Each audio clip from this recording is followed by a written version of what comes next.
Hi friends, ఈ రోజు నేను చూపించబోయే రెసిపీ అటుకులతో బుల్లెట్స్. అటుకులు బాగా 2 సార్లు బాగా నీళ్ళు వేసి కలిపాను. దాన్ని తీసి ఇందులో వేసుకున్నాను. గట్టిగా నీళ్లు ఇలా గట్టిగా పిండేసి ఇక్కడ వేసుకోవాలి. 2 గ్లాసులు అటుకులు అయితే ఒక పావు గ్లాసు బొంబాయి రవ్వ తీసుకోవాలి. ఈ బొంబాయి రవ్వని మిక్సీ పట్టుకోవాలి. అలాగే మీ కారానికి తగినన్ని పచ్చిమిర్చి. నా దగ్గర పుదీనా ఉంది కాబట్టి పుదీనా వేస్తున్నాను, లేకపోతే కొత్తిమీర అయినా వేసుకోవచ్చు, చాలా బాగుంటుంది టేస్ట్. ఈ అటుకులలో తగినంత సాల్ట్ వేయాలి. కొంచెము వాము ప్రతి దాంట్లో వేసుకోండి, డైజెషన్ కోసం వేస్తాను నేను. కొంచెం జీలకర్ర. ఇది మెత్తగా మిక్సీ పడతాను. ఇలా మిక్సీకి పట్టిన దాన్ని ఈ అటుకులలోనే వేసుకోవాలి. ఇప్పుడు దీంట్లో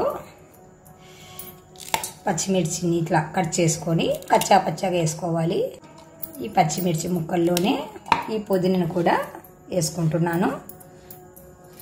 మరి మెత్తగా పట్టుకోవాల్సిన అవసరం లేదండి, కొంచెం కచ్చా పచ్చాగా వేసుకున్నా పర్లేదు. ఇలా వేసుకున్న ఈ మిశ్రమాన్ని కూడా ఇందులోనే వేసుకోవాలి. కొంచెం వంట సోడా వేసుకోవాలి. పట్టిన మిశ్రమాన్ని కూడా ఇందులోనే వేసుకొని బాగా మెత్తగా కలుపుకోవాలి. అన్నీ బాగా కలిసేట్టుగా కలుపుకోవాలి. ఈ మిశ్రమంలోనే ఒక 2 స్పూన్లు గోధుమ పిండి కానీ మైదా కానీ వేసుకోవచ్చు.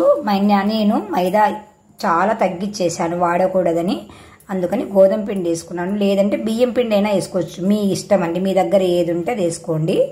ఇందులో కొత్తిమీర కూడా వేసుకోవచ్చు. కొత్తిమీర నా దగ్గర లేదు కాబట్టి వేయలేదు. ఇప్పుడు నీళ్ళు ఎక్కువ పట్టవు. కొంచెం ఇలా చేతిలో వేసుకొని మనం చిలకరించుకొని ఇలా వేసుకొని కలుపుకోవాలి. నీళ్ళు ఎక్కువ వేసుకోకండి, జోరుగా అయిపోతుంది. కాబట్టి కొంచెమే జాగ్రత్తగా చూసుకొని ఇది కలుపుకోవాలి. పిండిని కొద్దిగా తీసుకొని ఇట్లా బుల్లెట్ల లాగా చేసుకొని మనము ఇలా ప్లేట్లో పెట్టుకోవాలి. నేను ఆయిల్ పోసి వేడి చేసి పెట్టుకున్నాను. ఇప్పుడు ఇందులో 1 by 1 వేసుకోవాలి. మీరు ఏవైనా ఆయిల్లో వేసినప్పుడు వెంటనే కలపకండి, 1 నిమిషం ఆగాక కలపండి, లేదంటే చిరిగిపోతాయి. గోల్డెన్ బ్రౌన్ కలర్ వచ్చేంత వరకు వేయించుకోవాలి. ఇప్పుడు కలుపుదాం. కొంచెం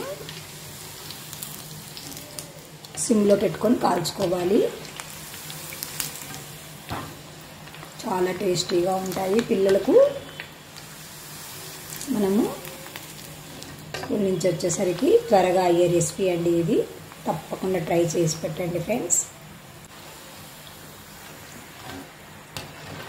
ఇంకా తీసేసుకొని సర్వ్ చేసుకోవడం ఫ్రెండ్స్. మనము పుదీనా పచ్చిమిర్చి వేసాం కాబట్టి ఇలా కలర్ వస్తాయి. అంతే ఫ్రెండ్స్, ఎంతో సింపుల్గా ఎంతో ఈజీగా మన అటుకుల బుల్లెట్స్ రెడీ అయిపోయాయి. వీటిని మనము టమాటా కెచప్తో కానీ లేదు అంటే ఏదైనా పచ్చడితో కానీ తింటే చాలా సూపర్గా ఉంటాయి ఫ్రెండ్స్. By bye friends.